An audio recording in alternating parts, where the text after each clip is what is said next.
Good morning, friends. Today I will continue the talk on the Puranas.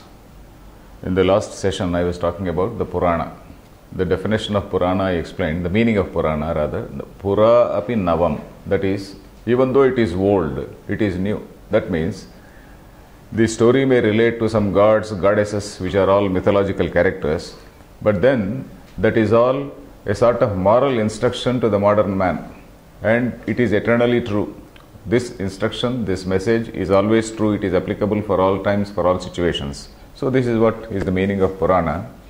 And I was saying that these mythological stories, there is a story, that is a philosophical message is contained in the form of a story, and this story is enjoyed by people of all levels. A first grade student can also listen to the story, he will also enjoy the story to some extent. And a grown-up person, he also will enjoy the story to some extent. That is, he will see the bhakti content, the devotion content in that. And then a grown-up man, an elder, a realized person or a wise man, he will see the philosophical meaning in that. So people of different levels, they can understand the story and appreciate in different levels.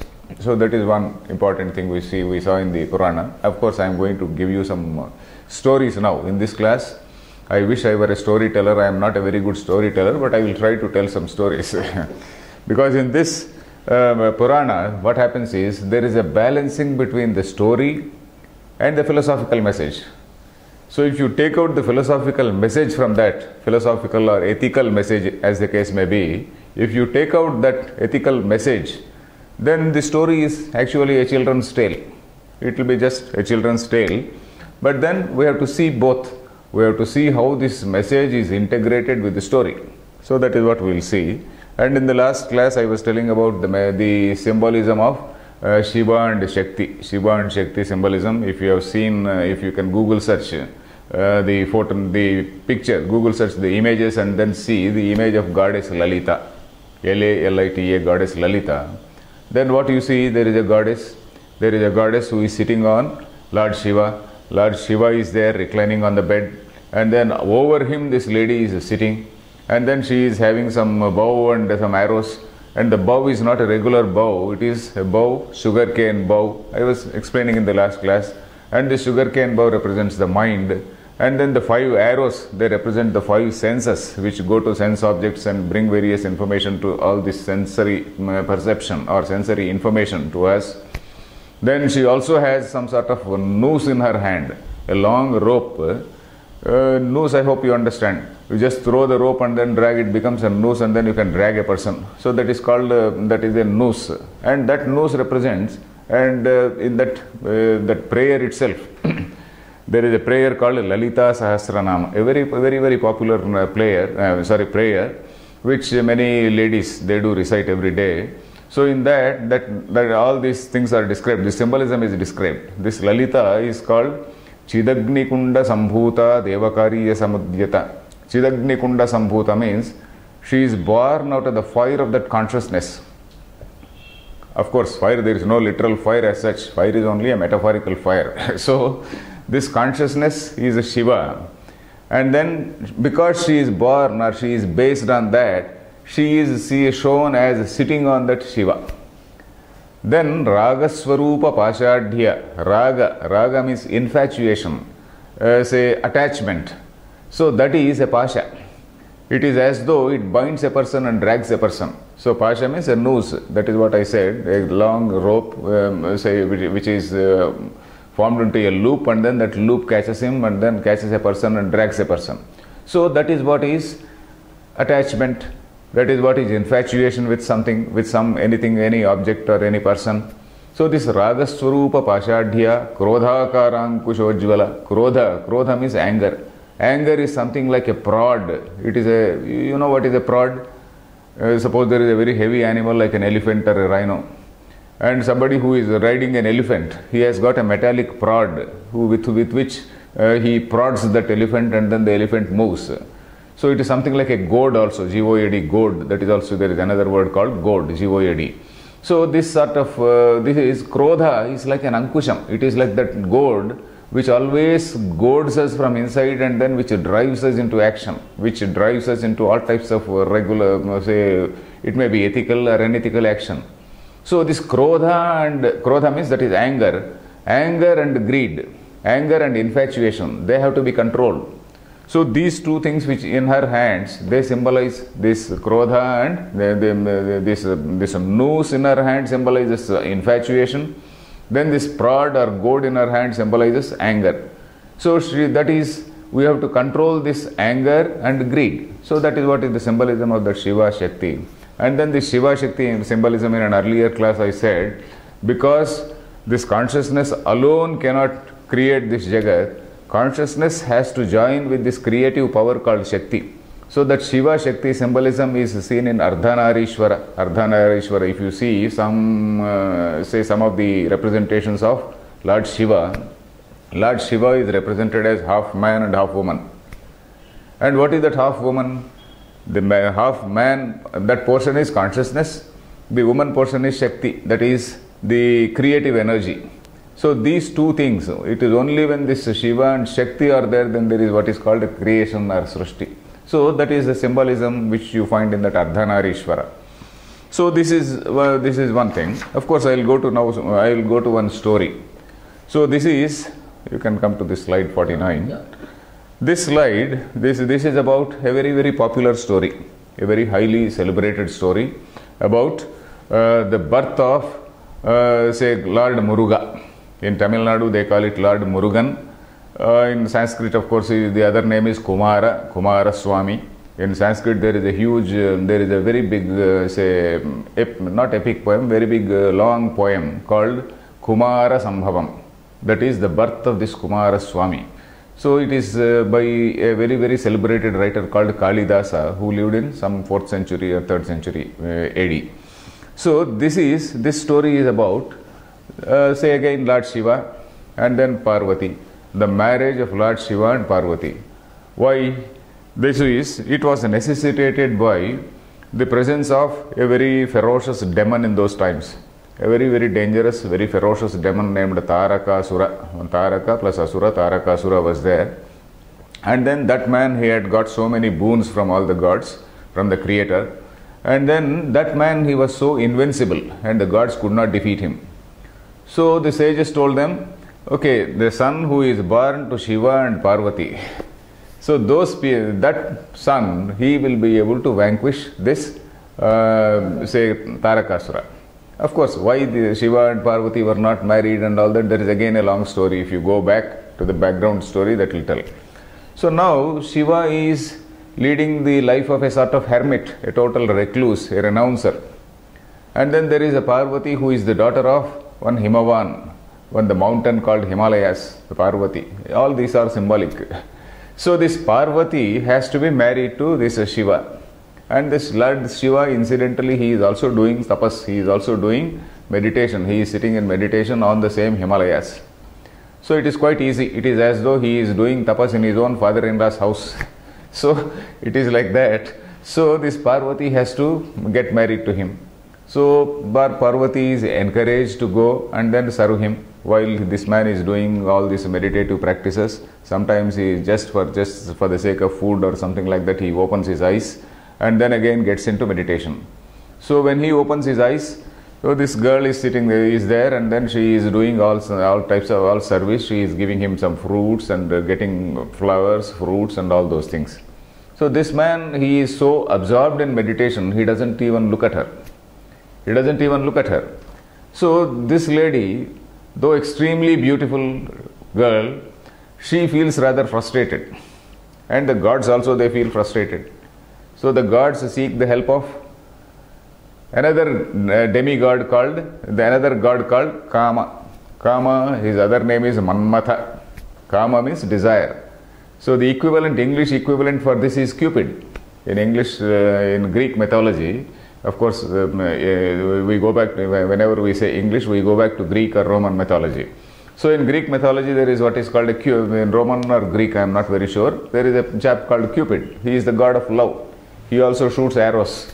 And then if a man and woman have to fall in love, this man shoots an arrow on this lady or that boy, and then they do fall in love. So Manmatha also does the same thing. Manmatha, the very meaning of Manmatha is Manas, Manas is mind. Manmatha, Mantana is churning. So one who churns the mind. So if the arrow is on you, then it will be churning your mind, it will be agitating your mind so much that you are always after that woman. So it is like that. So the gods, they seek the help of this Manmatha, in other words, Kama. And then this Kama goes, and then he also waits for an opportunity. So he waits for an opportunity, and then he sees, say, I told you that at some time, whenever say there is a break in that meditation, he just opens his eyes, Lord Shiva opens his eyes, and maybe he has some food, etc., has some bath, maybe, and then he again goes back into meditation. At that time, when he just opens his eyes, and then in front of him there is this beautiful damsel called Parvati, and right at that time Manmatha also shoots arrows. Manmatha shoots arrows on him, and then for a moment Lord Shiva also is shaken. For a moment, though Lord Shiva symbolizes wisdom, for a moment this gentleman also, he gets shaken, and then he looks at her, and then he wonders, oh, how beautiful she is. So his mind, for a moment, his mind gets attracted to this girl. Then immediately he realizes, and then he says, Arey, what is this? How is it that I am dragged into this? How is it that I became so, say my mind became so rather disturbed. So then he looks around and then see this chap, Kama. This man is hiding under a tree, and then he is trying to escape. So then he gets angry. So when he gets angry, he opens his eye, and there is a third eye for Shiva, and then he opens his third eye, and then this Kama, when the third eye opens, all these flames going from this third eye, they destroy this Kama. So that is the story there. Then what is the story? Of course, the story is still there. It's still there. I will tell you that also. So here, then thereafter what happens is, I will tell the symbolism at the end. Thereafter what happens? The god's purpose is defeated, and then Lord Shiva no longer looks at Parvati. Then what is she supposed to do? Then she also starts meditating. She also chooses some mountain spot. Say Shiva is on one side of the mountain. This lady also is in some other corner of the mountain. She also is very seriously doing tapas. Tapas is that meditation, dhyana. Then after some time, say after all, this tapas also has to give result. Lord Shiva may be absorbed in meditation, but when somebody is doing tapas for him, he has to again answer the prayers of those people. So when this lady is so absorbed in tapas, then Lord Shiva has to go to her. Shiva himself goes to her in the guise of some brahmachari. Brahmachari means say a suitable, say a young man, let us say. He goes in the guise of a young man, a young handsome man, and tries to say dispute with her, tries to argue to her, saying that what is this? Why do you worship this Shiva? Shiva is a recluse. He doesn't have any property. Also, he is such a poor fellow. Why are you bothered about him? Then she spurns him. She spurns that young man, and then she spurns and asks him to get lost. So at that time, Lord Shiva appears in his real shape, and then he says, I am so and so, and then Parvati also recognizes, and then they do get married. And then to them, one child is born. That child is that Lord Murugan, in other words, Kumaraswamy. And then who when he becomes, when he grows up, he becomes the chieftain of all the divine army of the army of gods, and then he goes and defeats that Tarakasura. So this is the story which can be enjoyed at the level of a child. In fact, this Parvati Kalyanam, that is the marriage of Parvati and Shiva, is an episode which is read by all parents whose daughters have to be married. Suppose there is a daughter in a house who has to be married. This Parvati Kalyanam is one episode where, that is, Parayanam of this episode is done by the parents for getting a good husband for the daughter, so that the daughter also gets married soon. So that sort of practice is there, the tradition is there in India. So anyway, what is the symbolism here? So in the beginning, this Shiva is there sitting in meditation. this Parvati comes and then tries to attract him by her physical looks. So that is physical. In other words, you call it lust or desire, lustfulness. Say this physical aspect is important there. And in that physical aspect, this Kama, this Cupid also comes into picture. And then Lord Shiva burning that Kama. It symbolizes knowledge destroying this lust. Knowledge destroying this lustfulness or desire. So that is the symbolism of Kama Dahanam, it is said. Kama Dahanam is the burning of this Kama. So that is, this Kama is burnt out. It is burnt out. Then what is left? What is left is that lady also, he achieves self-purification of mind by meditation. So this man is also, he symbolizes this Sattva Guna, he symbolizes that purification of mind, and he is in that position. And then she also has to come to the same position. She can't merely attract him by physical looks. She also undergoes that penance, she also does meditation, and only after such purification of mind, then they get married, and then this son is born. So what is the message there? That is, in other words, we know the word called Nishkama Karma, that is desireless action. There is a message, there is even a message for good marital relationship here. Marital relationship cannot be a contract for mere sex. You see, modern days, what happens in say Western countries is, the man and woman, they also have they have some sort of agreement. So every week, so many times we will have sex. So there is an agreement about such things. So, but marriage is not like that. Marriage should not be like that. So the story here is, marriage is a very, very sacred thing, where lust is secondary, the physical aspect is secondary. There is an understanding, there is a spiritual understanding. And then marriage is for the sake of dharma, it is for the sake of righteousness, it is not for the sake of lust.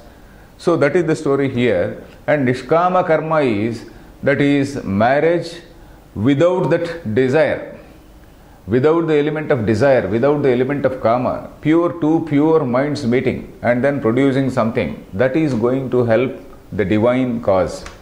Two pure minds, that is Nishkama Karma is alone helpful for any sort of divine activity. So that is the meaning here. An action without desire produces the result which helps the divine forces. So that is the story of this Shiva and Parvati, the marriage of Shiva and Parvati. Of course, if I am a better storyteller, I can tell you better, but anyway, I just conveyed the story.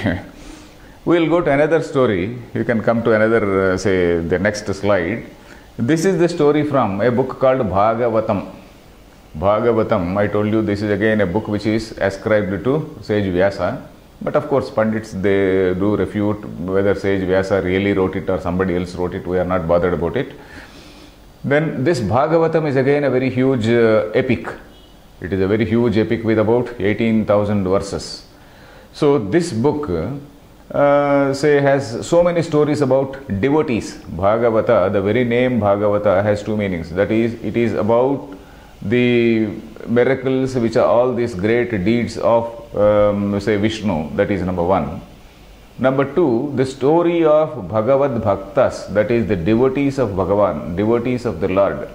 So the meaning of Bhagavata can be said in two ways. That is the story of Lord Vishnu, or all the miracles and all the great deeds of Vishnu, the achievements of Vishnu. Number two, the stories of the devotees of Vishnu. In both ways it can be explained, it can be told. So here there are so many stories which are given, stories of very many devotees. Here one Prahlada is a devotee. Prahlada, this is the story of a boy called Prahlada. The meaning of Prahlada means Prakarshena Hladaha. That is, he is very, very happy always. And why is a man normally happy? A person is normally happy when he has no problems, when he has got a lot of money in his pocket, when his credit card can go to any extent and then he can purchase anything, when he can get what all he wants. No, but all that may not give him total happiness. Then he will compare himself with some Bill Gates or some other Warren Buffett or somebody like that, and then he will feel, okay, I have only 10 millions, that man is having so many billions. When you have so many billions, you will compare yourself with some other king of Brunei who is having much more wealth, and then even then some of you may not be having good health to enjoy. You may have all wealth, but you may be having some ulcers, you may be having some other problems, you may be having some problem with your own wife. Your wife may not be treating you properly. So what about happiness?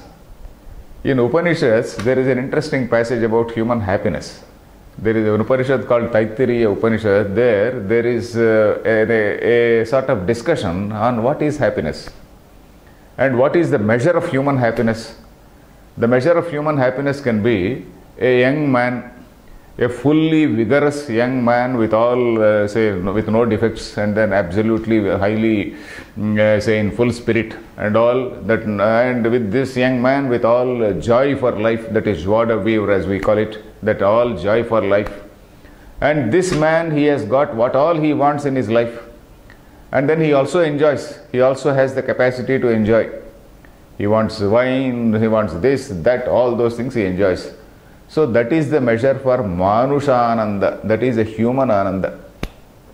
And then some 100 times above is Gandharva Ananda. There are so many levels of demigods which are described in our Puranas.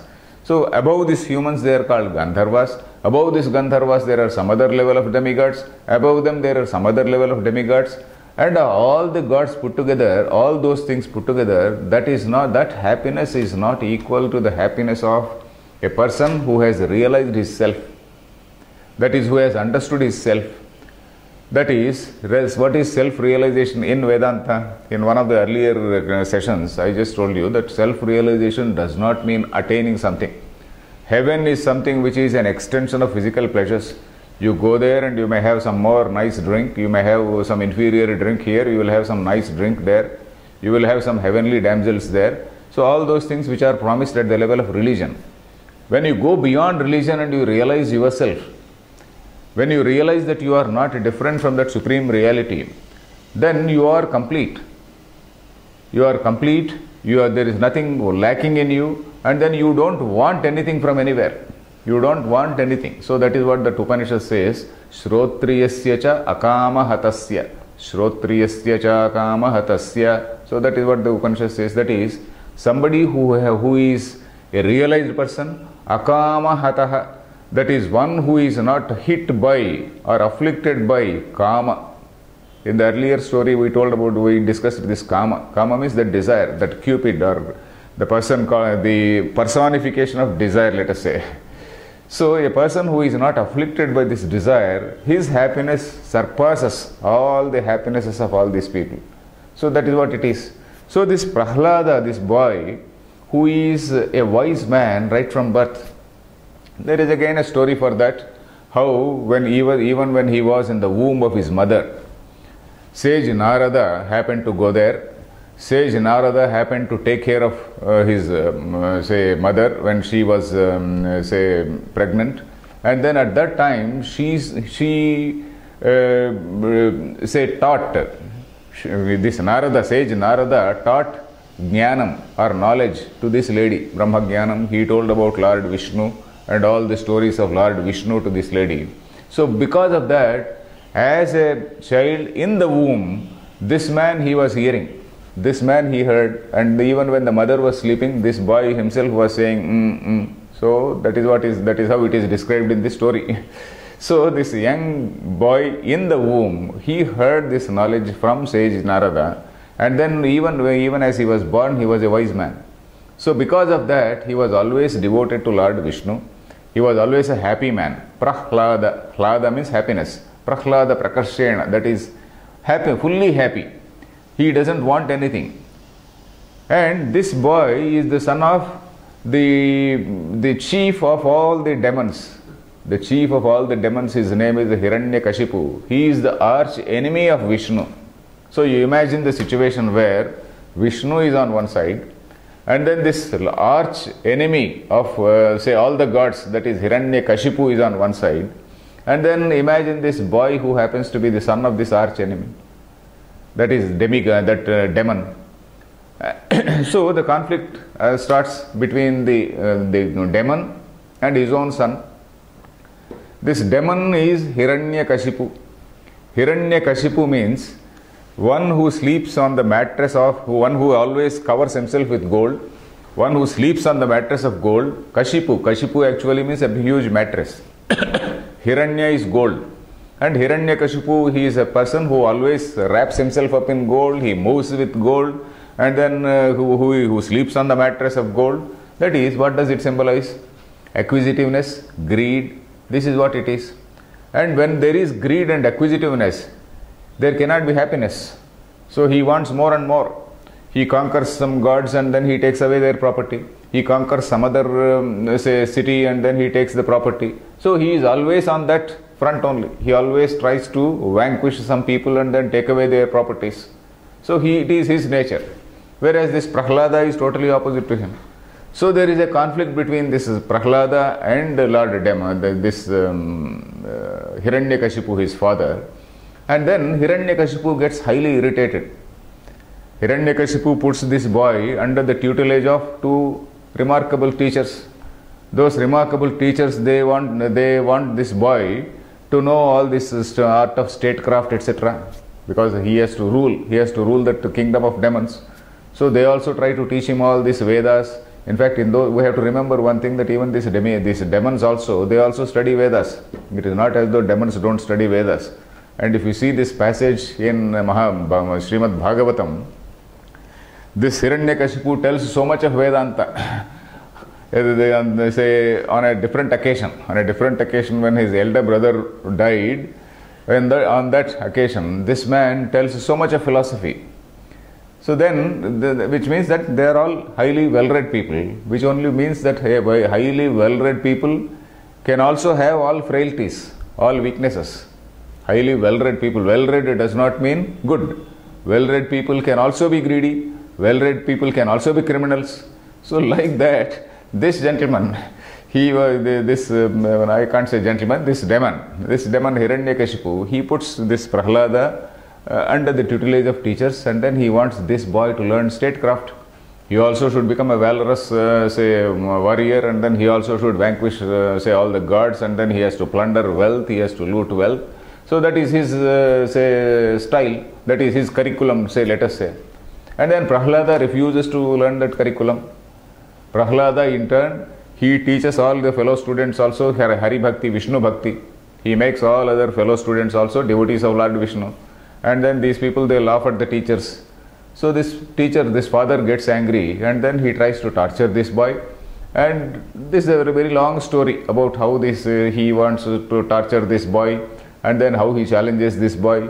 And then he says, okay, you are now talking about Lord Vishnu, who is supposed to be present everywhere. Can you show this Vishnu in this pillar? They are both sitting in a house, in their palace, and in that palace he asks, can you show your Vishnu in this palace, in this huge pillar? And then he strikes it he thumps on it very angrily. He thumps his fist on that pillar very angrily. And then this Vishnu appears in a strange shape. And why he appears in a strange shape, that also is a very interesting story. So this demon, he is also well-read in Vedas and then performs yajnas and all that I said. So this person, he has got so many boons from the Creator. And the boon is that he should not be killed by any type of, any man. He should not be killed by any animal. He should not be killed by any, either during day or in the night. He should not be killed either in the house or outside the house. So he puts so many conditions. And then he thinks that yes, I have got a very, very intelligent, I have asked the Creator in a very intelligent way, and I have got all the boons. And then when this Narasimha appears, it so happens that it is neither morning nor evening, neither day nor night. It was dusk. And then it was neither home nor outside, because Lord Narasimha drags him to the threshold. There is a threshold of the house. In the outside there is something, and then inside the house. So he brings to the threshold of that house, and then he is neither a man nor a beast. The appearance is such a strange shape. Such a strange shape is neither a man nor a beast. So in such shape, and then it should not be killed by any weapon. Then another boon, another condition. So he has got long nails, thus long nails of sharp nails of a lion. So with those nails, this man kills. So what does it symbolize? The story appears rather cruel, and there is so much of dramatization inside, because in all these Puranas there is so much of dramatization. Without dramatization you can't understand, you can't read. That will be a very, very drab tale. If you want to just show this philosophy only, it will be a very, very drab tale. So there is a dramatization about how this Narasimha appears, how such a huge sound is made, and then how the worlds tremble due to that noise, due to that sound. All that, there is a lot of description, and a very, very fierce description of that fierce features, fierce shape. So then, what does all this symbolize? This is on one side there is greed and avarice that is there, and happiness is there, and then this Prahlada, a devotee, is being tortured by this greed. So this greed has to be curbed. The basic idea there is the greed has to be curbed.